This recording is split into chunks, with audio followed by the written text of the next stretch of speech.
Welcome, friend. Follow me. We're going somewhere dark, somewhere dangerous. There's no telling what horrors we might find. Are you afraid? Good.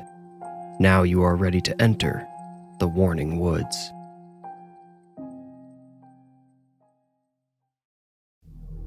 I'm going to do you a favor by telling you this story does not end well. Nobody's getting out alive.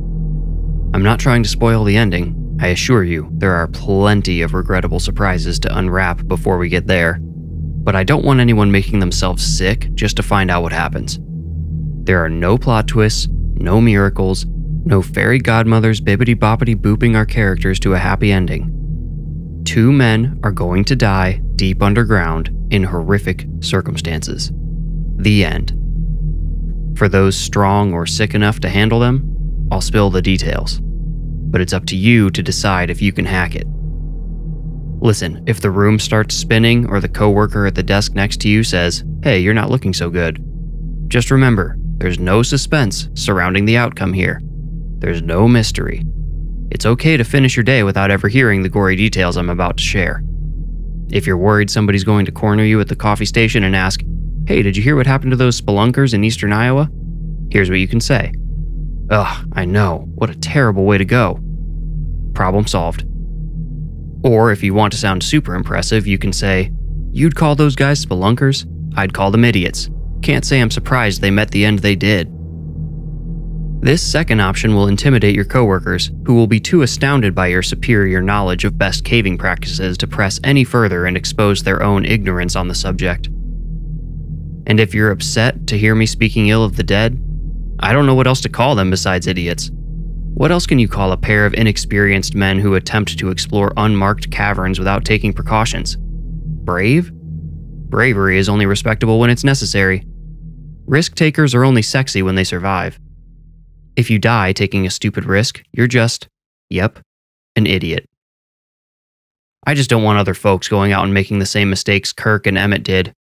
Nobody, and yes, that does include the subjects of our story, deserves to go out the way they did. What way, you ask?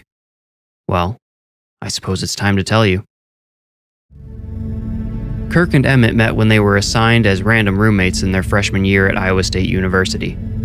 They didn't become best buds right away, but over the first semester, they discovered they each had interests in outdoorsy activities. Kirk was an avid hunter and hiker from Boone, and Emmett, a Cambridge native, loved kayaking along Iowa's numerous rivers. When they parted ways for their first holiday break, they agreed if they were still friends after walking across the stage to receive their diplomas, they would take a trip together to celebrate.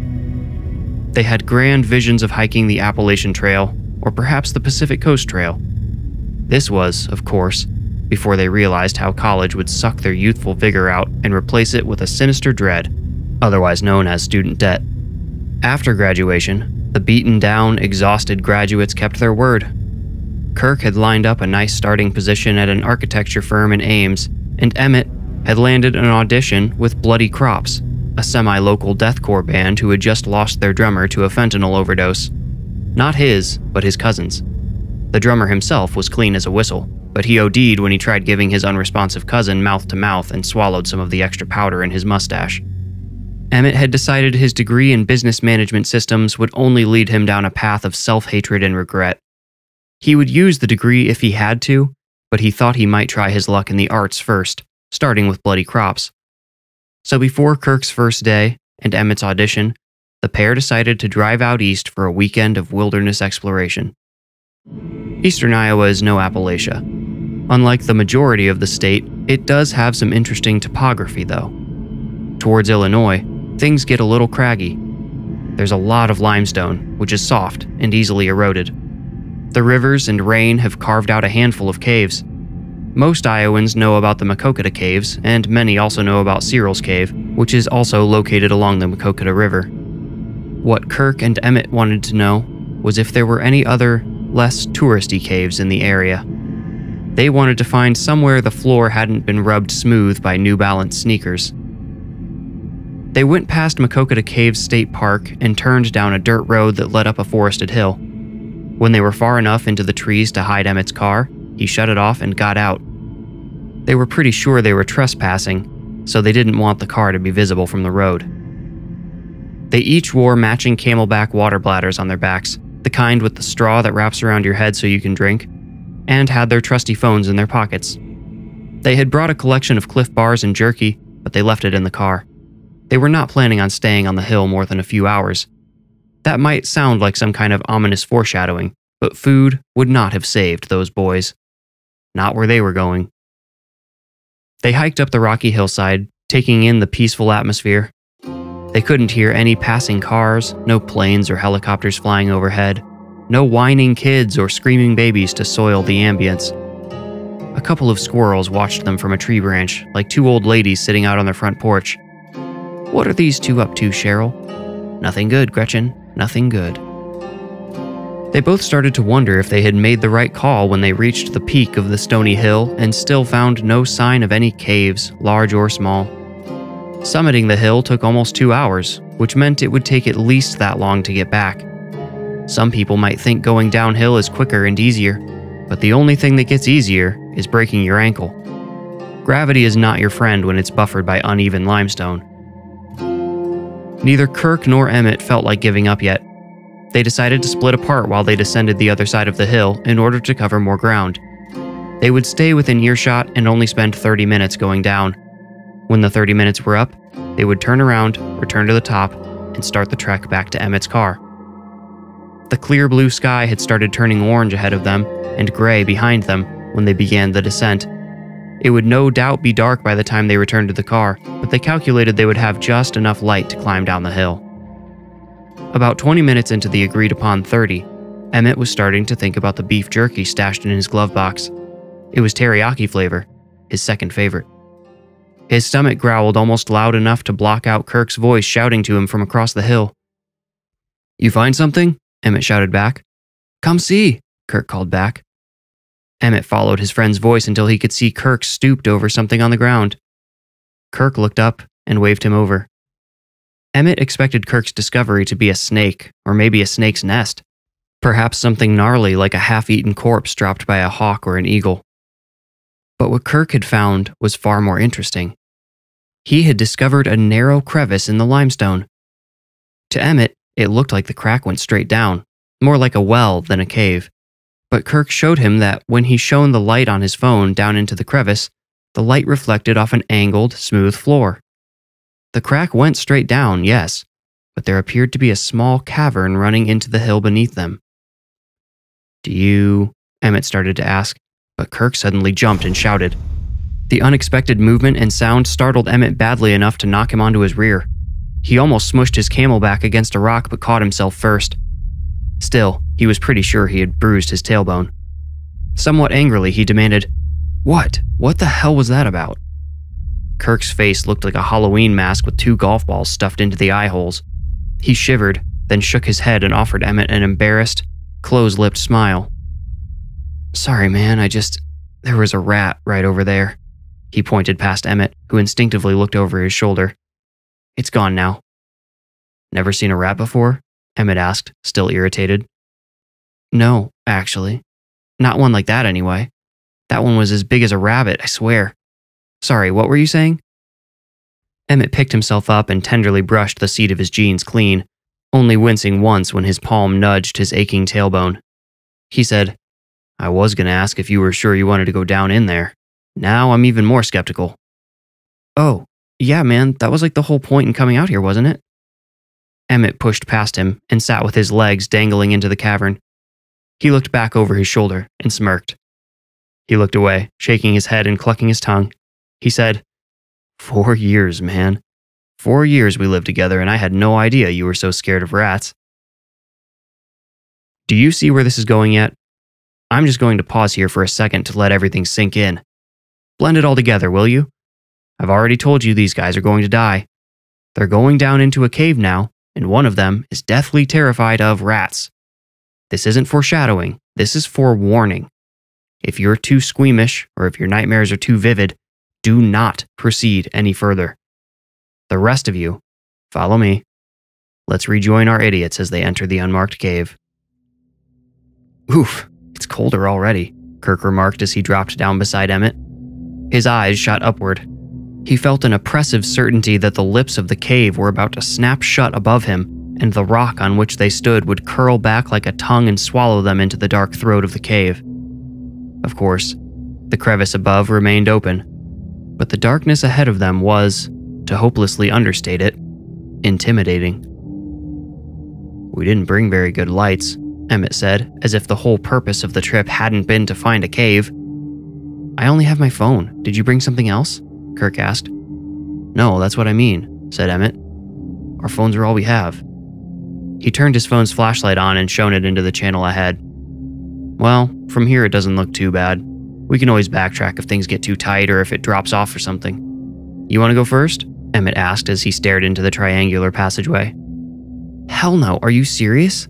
Kirk replied. Emmett shrugged, said, "Suit yourself," and slid sideways into the cave. It was better that Emmett went first. Of the two, he took up more space. His 44-36 jeans had an inch of clearance in his front and back, which meant Kirk's 30-32s had ample room. As long as Emmett fit, Kirk would be just fine. That's what he told himself as they shuffled deeper into the hill. Ironically, even though the narrow passage gave him more grace than Emmett, Kirk was by far the more claustrophobic. Already he was feeling tested. When they had agreed to look for a cave, he had been picturing something more like Makokata, just without other people. Big, open mouths illuminated in their full depth by the sunlight alone. No special equipment needed, no lights, and certainly no bravery. This strange, narrow crack in the earth he had found was pushing him to the cliff's edge of his fear. "It's widening out up here," Emmett announced. He bobbed for the nipple on his camelback straw, but missed. He couldn't raise his arms up to put it into his mouth yet. "How much?" asked Kirk. "A good amount. You doing all right?" Emmett noticed Kirk sounded a little shaky. He hoped his friend wasn't going to turn around and ditch him down there all alone. "I'll be good when I can move freely, I think. How far ahead?" "Looks like just a few more yards." Within a minute, they were standing in a cavern wide enough for each of them to move freely. The ceiling brushed Emmett's hair, but having lateral space available was comfort enough. Kirk's enthusiasm returned as he took pictures and walked about the space. "We should tell somebody about this when we get back," he said. "This would actually be a pretty cool place for people to visit." Emmett stepped in front of him, blocking his phone from taking another picture. He put both of his hands on Kirk's shoulders and gave him a stern, fatherly look. He said, "Don't freak out and don't look now, but there's a small rat next to the wall behind me." Kirk looked tepidly past Emmett, but Emmett shifted to block him. "Look, man, I really want to keep going and I don't want you freaking out, so don't look at it, okay? I'll tell you when it leaves." "Where did it come from?" Kirk asked. "I don't know, it probably lives down here. But did it come from up ahead? Are we going to find more if we keep going? How would I know?" Kirk heard the frustration in Emmett's voice and felt sorry. Sorry for making his friend put up with his issues. He felt sorry for not thinking through the various ways in which cave exploration could trigger some of his phobias, and he felt sorry to himself for putting himself in this situation. This trip was supposed to be a celebratory adventure, not a pity party for quirky Kirk, a high school nickname he earned for being unable to shower in the locker room stalls because, 1, getting naked around other people scared him, and 2, the stalls felt like they were closing in around him. He decided not to tell Emmett that he really wanted to turn back. He decided that if Emmett was okay, he could be too. He wouldn't worry about the tight spaces or the rats or the fact that they were probably standing beneath 100 feet and God knows how many metric tons of limestone, and heading deeper. Oh, I see, Emmett said, breaking Kirk out of the prison of his own thoughts. "There's a small crack over there. That's where it came from." He moved aside so Kirk could see it. There wasn't a rat there anymore, but Kirk did see the small tunnel Emmett was talking about. It was only about a foot tall and half as wide. Kirk said, "Well, let's get moving before he comes back. I'm feeling good now, but if he comes shooting out of that thing, I'll be finished." "Roger." Emmett pointed his phone to where their channel continued on the other side of the cavern. "Looks like it stays pretty wide. Keep following me and you'll be fine." The channel continued to widen before it started closing in again about 100 feet deep. Emmett didn't say anything that might upset Kirk as his shoulders, folded back around his water bladder, started rubbing against the cool, slick limestone. As long as he could fit, Kirk could fit, and as long as he kept moving, their adventure would continue. It wasn't until the ceiling started to shrink that Emmett slowed down. "How's it looking?" Kirk asked behind him. It's starting to tighten up a little bit, but I can still move. You okay?" "I've still got room." "Good." They pressed on. The sides expanded slightly, even as the ceiling angled downward. The extra horizontal room allowed Emmett to hunch over, but soon even Kirk was bending his neck to fit. He didn't say anything until Emmett was forced down onto his hands and knees by the low ceiling. "I don't need to remind you that nobody's going to come looking for us out here, do I?" Kirk asked sarcastically. "Nope, definitely not," Emmett laughed. "But do I need to remind you that as long as I can fit, you do?" A minute filled with nothing but grunting and sliding passed them by. Now they were both crawling along the channel as it telescoped smaller and smaller. "What if it caves in?" Kirk asked in the tone of a somewhat disinterested observer. He didn't want Emmett to know this fear was really eating at him from the inside out. "Dude, this thing must have taken centuries to form. What are the odds that it would happen to collapse on the same day we show up?" "Fair enough," Kirk replied, but he was not placated. They were now in a section of the tunnel so narrow it forced Kirk to keep his arms out ahead of himself. He wondered how Emmett was managing to slide himself along. How far was his friend going to take them? How long before he decided it wasn't worth continuing? They had no idea if there was more to this cave or if it was just going to be a dead end, forcing them to worm their way out backwards. Thinking along these lines, Kirk finally asked the sensible question, "What if we can't turn around?" Emmett paused. Kirk could hear him breathing hard. The sound was tubular and round, as if Emmett were breathing into a deep, empty cup. Emmett's feet slid backward a couple of inches, followed by his butt. "You know what?" he said. "You're right. It looks like this thing only gets narrower. I wish we knew if there was going to be somewhere to turn around up ahead." "Well, we don't, so think we should call it?" Emmett was quiet again, and Kirk knew he was fighting the urge to push on. That was Emmett for you. Never one to give up, never one to back down from a challenge. It was this personality trait which empowered him to dream of being a metal drummer instead of using his degree. It was this tenacity which had, on more than one occasion, inspired Kirk to complete his engineering degree even when some of his friends back home were boasting of near six-figure salaries right out of trade school. And they both knew that if Emmett had been crawling through that channel alone, he would have continued. But he had Kirk to think of. "Yeah," Emmett finally said. "Let's get out of here." Kirk avoided saying anything to console Emmett. No words could erase the feeling of defeat eating at his friend. He slid his legs backwards, then pushed his torso back through the channel. He moved like a caterpillar in reverse. Emmett scooted backward in the same manner. Reversing proved far more difficult than either of them had expected. Had they realized how much more space the act of slinking backward required, neither of them would have pressed on as far as they had. "Does it feel skinnier to you this time?" Kirk asked, half joking. Emmett only grunted in response. Kirk was used to Emmett cracking jokes in bad situations. Emmett typically had a humorous outlook on everything. "Hey man, you doing okay?" Kirk asked the soles of Emmett's boots. Emmett growled, "Just keep going." "Yeah, okay." Kirk slid backward. The channel was so narrow here that he couldn't move one leg at a time. He had to hold them tightly against each other and push them back in a single movement. He caterpillared his torso back, then tried to slide his legs again, but one refused to move, trapping the other. Emmett's boot kicked into Kirk's face. "Hey, hold up," Kirk shouted through the dirty rubber smushed into his cheek. "Are you stuck?" Emmett asked. "No, I just gotta..." Kirk shifted himself slightly and tried again, but his leg wouldn't budge. "I think my..." He pulled his knees up maybe half an inch. It was all he could manage, and pushed again, but was impeded once more. I think my bootlace is caught." "This is Miles. I hate to interrupt, but this would be a great time to hit the like button and subscribe to my channel if you haven't already. I promise you won't regret it. Now, for the rest of the story." "Are you serious?" Emmett asked. Does it sound like I'm joking? Kirk spat. His voice bordered on hysteria. So much anxiety tore through the small space between the two men that Emmett felt it invade him in an intoxicating rush. Okay, what if I give you some room to move forward? Emmett asked. Try it, demanded Kirk. Emmett scuffed both elbows as he awkwardly slid them along through the rough limestone. It had been wet the first time they had come through, but after both he and Kirk had slid through it twice, the rock was dry as bone and as gritty as sandpaper.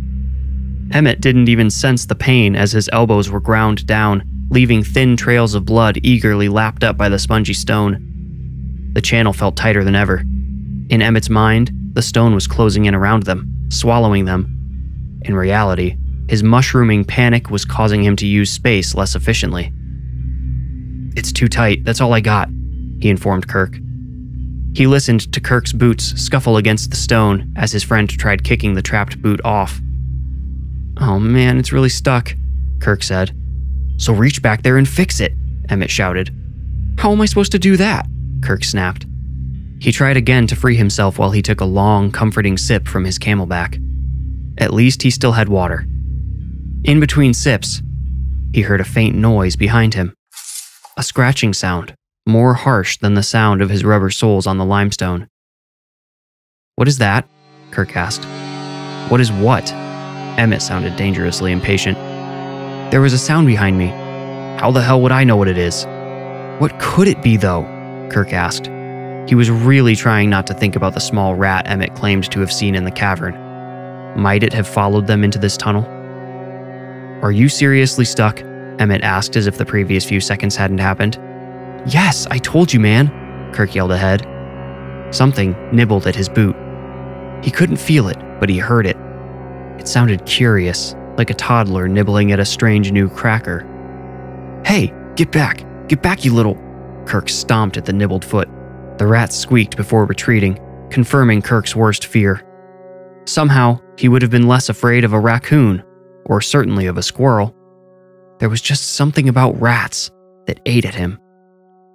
It is the rat you saw, he told Emmett. It's somewhere behind me now. Emmett didn't care. His only aim was to get out of this cave alive. His friend blocked the way back and apparently couldn't do anything to help himself. In his paralyzed position, Emmett couldn't do anything to help Kirk either. His only option was to forge ahead. He wasn't hopeful about what he might find there, but moving sounded a lot better than laying still and waiting for Kirk to maybe free himself. I'm going to push forward again, he told Kirk. Kirk, once more, felt ignored. What? No, man, don't leave me here. I don't want to be alone with this thing. Listen, Emmett said. If I can find somewhere up ahead to turn myself around, I can come back through head first. I'll help get you free so we can both get out of here. What about the rat? It's not like I can do anything about it now, is there?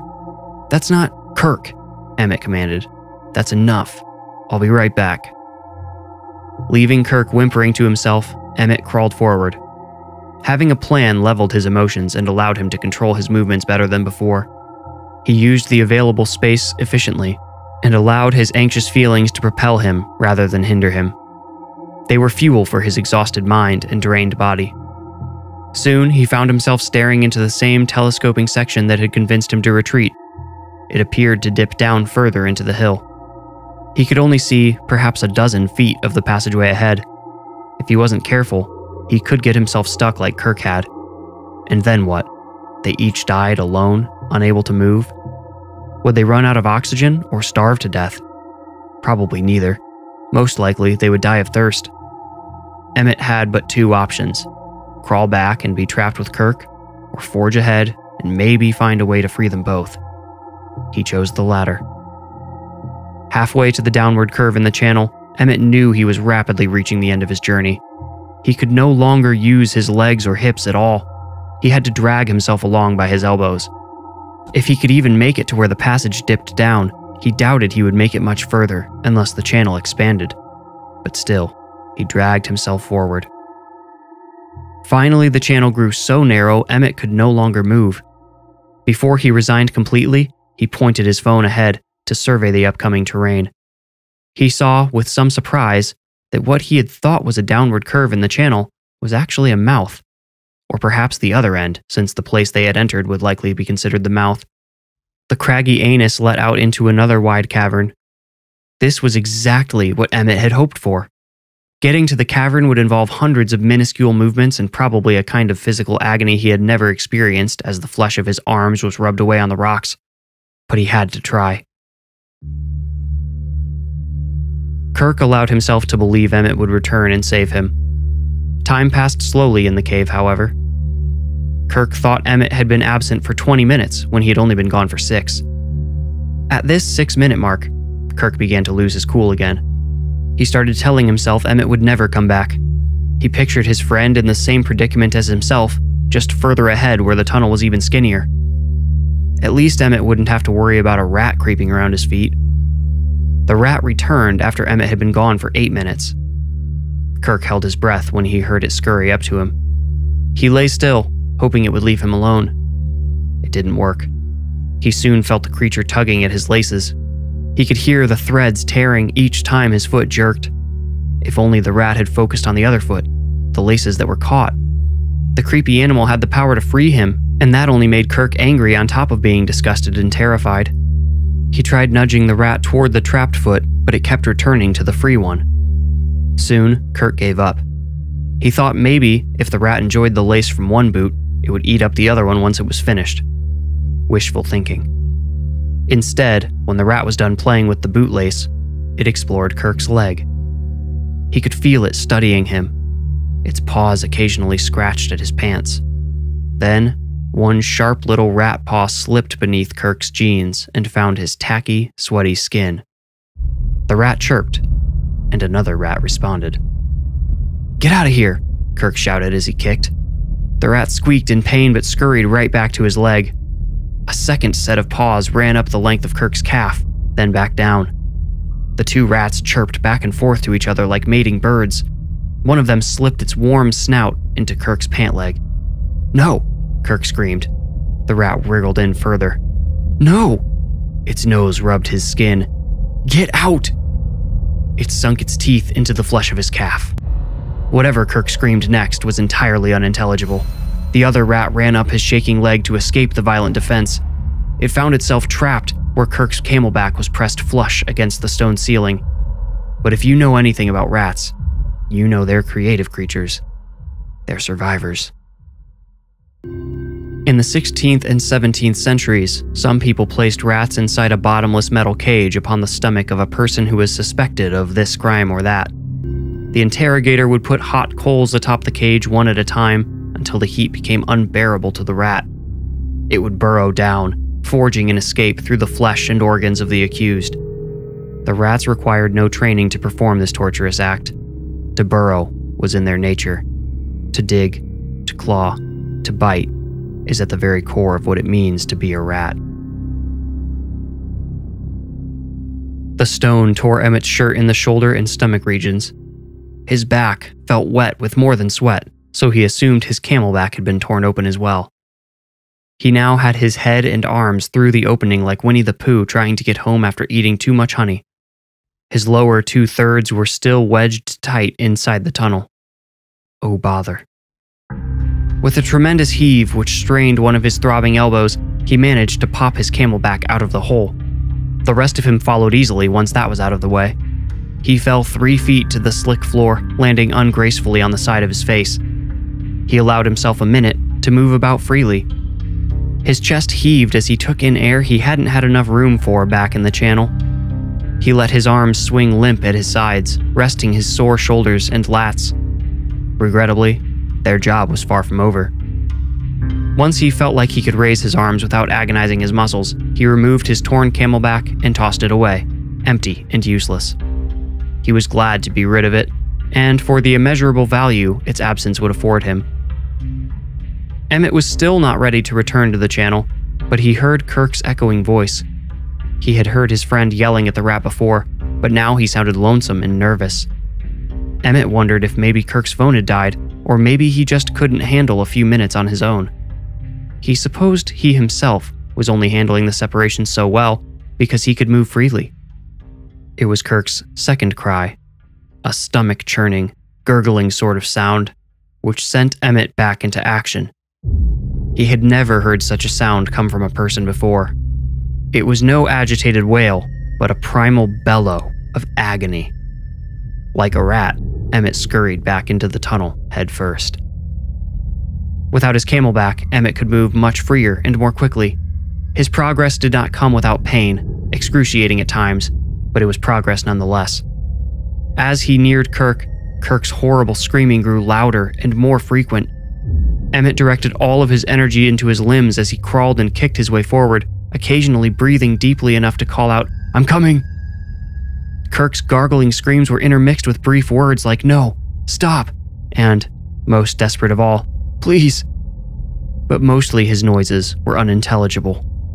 Soon, Emmett reached the section where the tunnel widened slightly, so he knew he was getting close. Kirk coughed, a wet sound, and a grotesque spatter echoed to Emmett.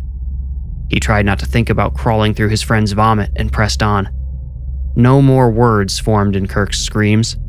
The screams themselves were beginning to wane, as if Kirk were falling asleep. Emmett could not have him passing out. If Kirk blacked out, if Emmett could not wake him back up, their phones would die and they would run out of light before they could escape.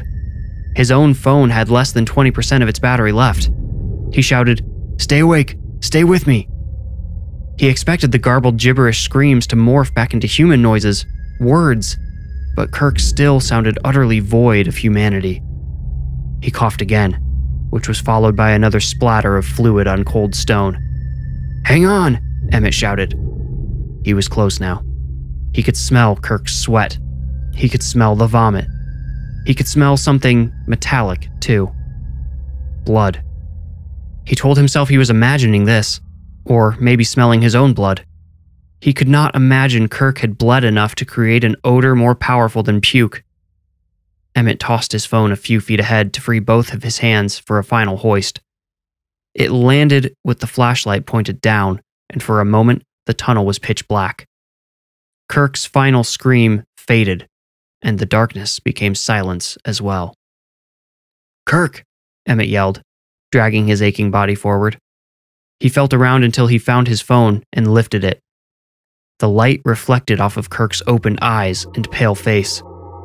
His head had dropped sideways into the puddle of blood and vomit which covered the stone in front of him. Spattered blood flecked the corners of his mouth. One of his bulging eyes was red. Emmett wriggled his way closer. Kirk's jaw moved weakly, as if he were trying to whisper something. "Kirk, buddy, I'm here. I'll get you out so we can go," Emmett said. He looked into his friend's eyes, one vacant, the other bloodshot. He assumed all the screaming had broken the eye's blood vessels. Kirk's jaw moved again. "Come on, just tell me what it is. I'm here," Emmett said. Kirk's lips parted slightly. Emmett slid closer and turned his ear towards Kirk's parted lips. A small squeak escaped his mouth. "That's all right," Emmett assured him. "I'll just see if I can reach around you and—" Kirk's mouth split open and his bloated black tongue lolled out. Emmett shouted in surprise and disgust and pushed himself back. The tongue dripped blood into the ever-growing puddle as it wagged back and forth. Emmett shone his light directly on the blackened organ and saw it wasn't a tongue at all, but the head of an enormous rat crawling out of Kirk's mouth. The creature's fur was saturated with dark blood. It barely fit between Kirk's reddened teeth. While its tail slid out of Kirk's throat like a noodle being swallowed backwards, a second rodent appeared in Kirk's mouth. This one carried his real tongue between its own teeth as it passed through Kirk's. As he screamed, Emmett watched yet a third rat emerge from the tunnel they had created through his friend, his roommate of 4 years. They emerged ready to scurry through the tunnel, only to find it blocked by yet another fleshy obstacle. They stood, 3 in a row, on their hind legs, staring at Emmett. And he stared back. A fourth rat dug its way out of Kirk, then a fifth. Emmett started backing up, but the rats kept coming. They had heard that a catered meat buffet had come to their home, and they were ready to feast. Soon the rats had filled the space between him and Kirk. They were crawling over his head, smearing his face with Kirk's blood. One of them poked its nose into his mouth and he chomped at it in defense. It squeaked and retreated, only to be replaced by another. A third rat bit at his nostril while a fourth chomped off his earlobe. Emmett retreated, ignoring every painful ache and throb in his abused body as he desperately reversed away from the horde of rodents. But unlike the exhausted man, the rats were fresh and invigorated. Even as he pushed some away from his ears, others were gnawing at his nose. He kept his mouth closed tight, but they started biting and clawing at his soft cheeks. One lunged for his right eye. He managed to close it just in time, but his thin eyelid did little to slow the creature. They grew so thick around his face that he couldn't breathe. No matter how quickly he moved backward, they filled in and smothered him. Soon, he had backed up to where the channel grew narrow again, which fatally slowed his progress.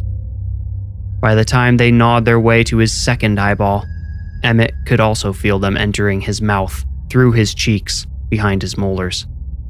When they started chewing at his gums, consciousness mercifully abandoned him. So there you have it. Didn't I warn you? Don't say I didn't.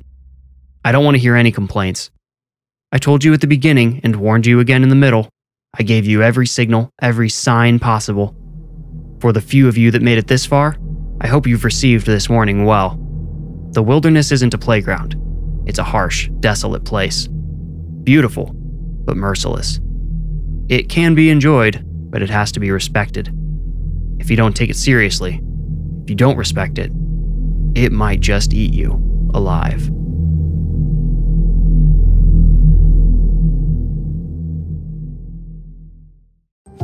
If you enjoyed this story, please leave a like and subscribe to my channel. You will get a new story every week if you do. If you feel ready, meet me here next week for another journey into the Warning Woods. Thank you for listening.